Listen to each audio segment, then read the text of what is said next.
मतलब अखिलेश यादव ने ये कहा है कि मैं अगर छींकूंगा भी, मैं बाथरूम भी जाऊंगा, मैं लैट्रिन भी करूंगा, मैं खाना भी खाऊंगा, मैं बाल भी कटवाऊंगा, अगर मैं घर से राइट पैर भी निकालूंगा तो मैं पहले पंडित जी से पूछूंगा, पहले मैं ब्राह्मण से पूछूंगा, पहले पूछूंगा कि मेरा वो पैर गटर में तो नहीं चला जाएगा, नहीं वो मेरा पैर कहीं मतलब कीचड़ में तो नहीं चला जाएगा, क्या मैं घर तक पहुंचूंगा नहीं पहुंचूंगा। आते ना, हम पहले ही कह रहे हैं फर्जी अम्बेडकरवाद है, फर्जी पेरियारवाद है, फर्जी है, फर्जी बुद्धिज्म है, इनका अपना कुछ भी नहीं है, सारा टोटल फ्रॉड है, फर्जी है। जिस तरीके से इन्होंने ब्राह्मणवाद की अभी बात की और खुल के बात आ गई है कि ये बगैर मनुवाद के कोई काम ही नहीं करेंगे। अगर ब्राह्मण इनको कहेगा कि यहाँ सोना है, यहाँ बैठना है, यहाँ खाना है, उसको टिकट देना है, तो अब तो सबसे एक एडवाइस दे रहा हूँ मैं अखिलेश पूरी समाजवादी पार्टी को कि आप सीधा आप पंडित जी से पूछिए कि किस किस को टिकट दूं। सीधा सवाल है, झंझट ही खत्म हो जाएगा। जिसको पंडित जी बता देंगे ना, नहीं उसको टिकट दो, तो सारे जीत ही जाएंगे। तो तुम्हें फालतू में ये ड्रामा करने की जरूरत क्या है। सर, अखिलेश यादव का एक बयान तेजी से वायरल हो रहा है जिसमें अखिलेश यादव कहते दिखाई दे रहे हैं कि मैं कोई भी चीज़ें करूंगा तो पहले ब्राह्मणों की अनुमति लूंगा। कैसे देख रहे हैं इस बयान को आप? देखिए, जो हम पिछले कई साल से वॉच कर रहे हैं उनको, जो हमने 8-10 साल देखा है, जिस तरीके से अखिलेश यादव जी का शोषण हुआ, जाति के आधार पे उनके साथ भेदभाव हुआ, तो हमें लग रहा था कि शायद अखिलेश यादव को ये एहसास हो गया है कि वो एक दोयम दर्जे के हिंदू हैं, वो अपर कास्ट नहीं है। कम से कम जो उनके साथ हुआ और जो उनके समुदाय के साथ हुआ, जो उनके जाति के उनके अपने जो अनुयायी हैं उनके साथ में जिस तरीके से इटावा में घटना हुई, एमपी में घटना हुई, और जैसे उनके मूत्र का छिड़काव किया गया, उनको टट्टी तक खिलाया गया। सवाल ये कि अगर इतना सब कुछ होने के बावजूद भी अखिलेश यादव जी की ऐसी क्या मजबूरी है, क्या राजनीति में इतना आदमी चाटुकार हो जाएगा, क्या इतना घुटने टेक देगा कि जिस ब्राह्मणवाद, जिस मनुवाद से हमारे महापुरुष अपनी जवानी खपा दी, अपना जीवन त्याग दिया, पूरा जीवन दे दिया, बाबा साहब ने, ज्योतिबा फूले ने, पेरियार ने, ज्योतिबा फूले ने, साहू जी महाराज ने, छत्रपति, तो इन तमाम लोगों ने, कबीरदास ने, रविदास ने तो अपना जीवन ही इसके पीछे लगा दिया लोगों को जगाने के लिए। लेकिन इनकी क्या मजबूरी है कि आप ओबीसी यूपी के अंदर 55-60% ओबीसी बैठा हुआ है, नहीं पूरे भारत में, और एससी एसटी भी अच्छी तादाद में, और जो माइनॉरिटी जो मुस्लिम है, जो उनको भर भर के वोट देता है, तबियत से वोट देता है, कई बार उनकी सरकारें बनवाई हैं, उनके पापा की सरकार बनवाई, उनकी सरकार बनवाई, तो क्या मुस्लिम बिल्कुल नहीं चाहिए?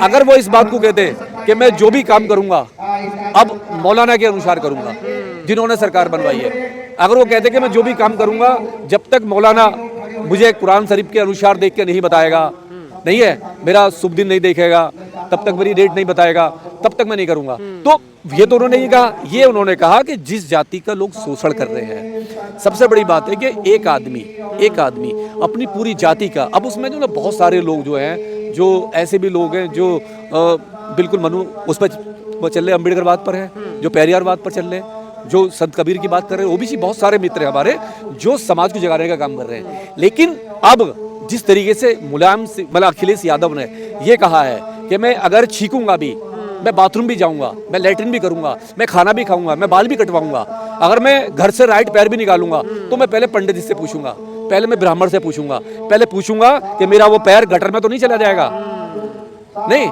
वो मेरा पैर कहीं मतलब कीचड़ में तो नहीं चला जाएगा, क्या मैं घर तक पहुंचूंगा नहीं पहुंचूंगा।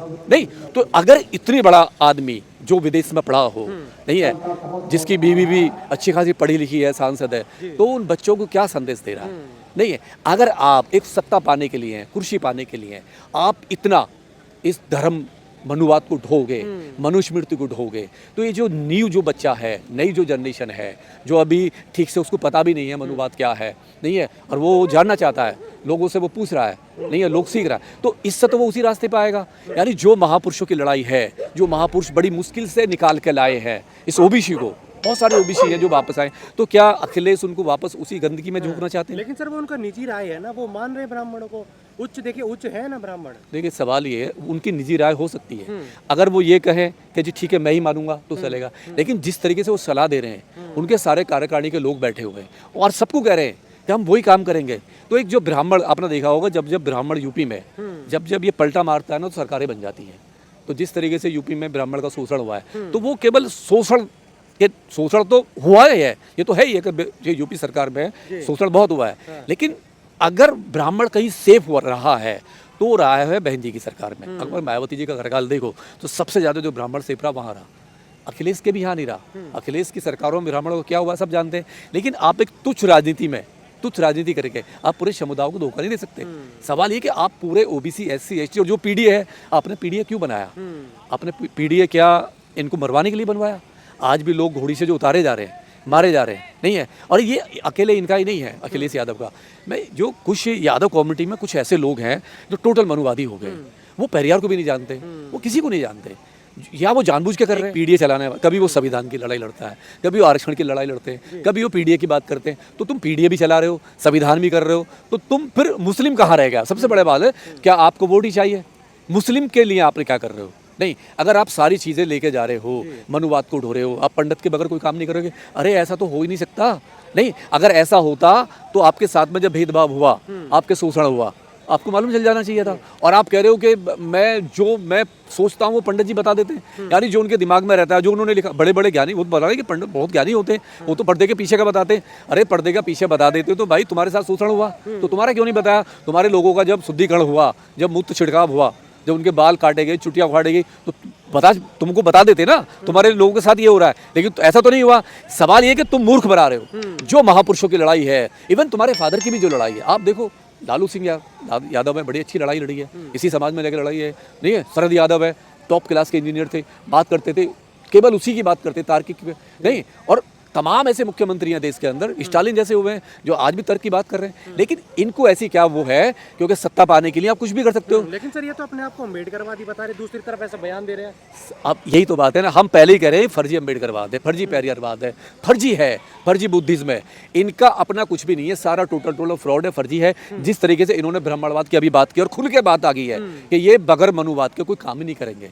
अगर ब्राह्मण इनको कहेगा कि यहाँ सोना है, यहाँ बैठना है, यहाँ खाना है, उसको टिकट देना है, तो अब तो सबसे एक एडवाइस दे रहा हूं मैं अखिलेश पूरी समाजवादी पार्टी को कि आप सीधा आप पंडित जी से पूछिए कि किस किस को टिकट दूं। सीधा सवाल है, झंझट ही खत्म हो जाएगा। जिसको पंडित जी बता देंगे ना, नहीं उसको टिकट दो, तो सारे जीत ही जाएंगे। तो तुम्हें फालतू में ये ड्रामा करने की जरूरत क्या है? नहीं है, फालतू में आप ड्रामा कर रहे हो। कभी लैपटॉप की बात कर रहे हो, कभी सरकार की, कभी साइकिल की बात कर रहे हो, कभी मोबाइल की बात कर रहे हो, कभी पैसे की बात करो। इसकी जरूरत ही नहीं पड़ेगी। आपके पास एक सही रास्ता मिल गया, ज्योति से चाह आपके पास में, आपका फ्यूचर देख लेंगे, नहीं है तो सारे टिकट वही दे दो। आप पूछो पंडित जी से और वो टिकट उन्हीं को दे दो जो जीतने वाले। तो हारेगा कोई नहीं, आपकी तो 400 सीटें आ जाएंगी। आप 250 की क्यों बात कर रहे हो? आप तो 400 पार जाओगे। लेकिन यही चीजें जो दलित युवाओं को आकर्षित कर रही हैं, पार्टियों में जोड़ने का काम कर रही हैं। सवाल ये कि जो हमारा दलित युवा है ना, जो दलित युवा है, एक तो जातिवाद से बाहर निकले। जो मंचों से जो गाने गाए जा रहे हैं ना, जातिवाद जो गाने बजते हैं, डीजे बजते हैं, शादियों में बजते हैं, तो मेरी अपील है आपके चैनल के माध्यम से, बाबा साहब ने कभी भी जाति की बात नहीं करी, बुद्ध ने कभी भी जाति की बात नहीं करी, ज्योतिबा फुले ने कभी भी जाति की बात नहीं करी, पेरियार ने कभी भी जाति की बात नहीं करी, रविदास, संत कबीर ने कभी जाति, जितने महापुरुष हुए हैं किसी ने भी जाति की बात नहीं करी। बाबा साहब ने तो मतलब जाति का विनाशक जो बुक लिखी है उसमें जाति की बात ही नहीं करी है। तो जब हम, और काशीराम जी ने बहुजन समाज की बात करी, बहुजन समाज को आगे लेके चले, जातियां खत्म की उन्होंने। लेकिन जिस तरीके से कुछ राजनीतिक लोग लालच में आके जो नई नई पार्टियां बनाई हैं और वो इस युवा समाज को जाति के नाम पे उन पे मुकदमे लगवा रहे हैं, नहीं है, उन बारातें रोकी जा रही हैं। देखिए, जब आप जाति के नाम पे जाति से गाने बजाओगे तो उस पर कहीं ना कहीं लोगों में आक्रोश। अगर आप ग्रेट चमार हो जाते हो, ग्रेट जाटव हो जाते हो, तो ग्रेट वाल्मीकि भी तो होगा, वो आपसे कम थोड़ी ना है। ग्रेट भंगी भी तो होगा, ग्रेट धोबी भी तो होगा, मतलब ग्रेट नाई भी तो होगा। सवाल ये कि जिस जाति को बड़ी मुश्किल से बाबा साहब ने तोड़ पाए और हमारे काशीराम तोड़ पाए, पेरियार तोड़ पाए, आप उसी जाति के कीचड़ में जा रहे हो। नहीं, आप बहुजन की बात क्यों नहीं कर रहे, बुद्धिज्म क्यों नहीं बात करते? तो इन नेताओं से बचना चाहिए। जो युवा है वो कैसे हमारे काशीराम जी को याद करें, बाबा साहब की 22 प्रतिज्ञा को देखो ना भाई, सारा कुछ जीवन का सार जो छुपा हुआ है, सारा संघर्ष जो बाबा साहब का, वो 22 प्रतिज्ञाओं का। सवाल ये है कि जब हम कमजोर हैं, जब हम अपने हीरो ऐसे बना लेंगे जो पहले से कमजोर हैं, हमें अपने हीरो ऐसे बनाए, अपने नेता ऐसे चुने जो कम से कम मनुवाद को ना ढोए, जाति की बात ना करें, सर्व समाज की बात करें, बहुजन समाज की बात करें।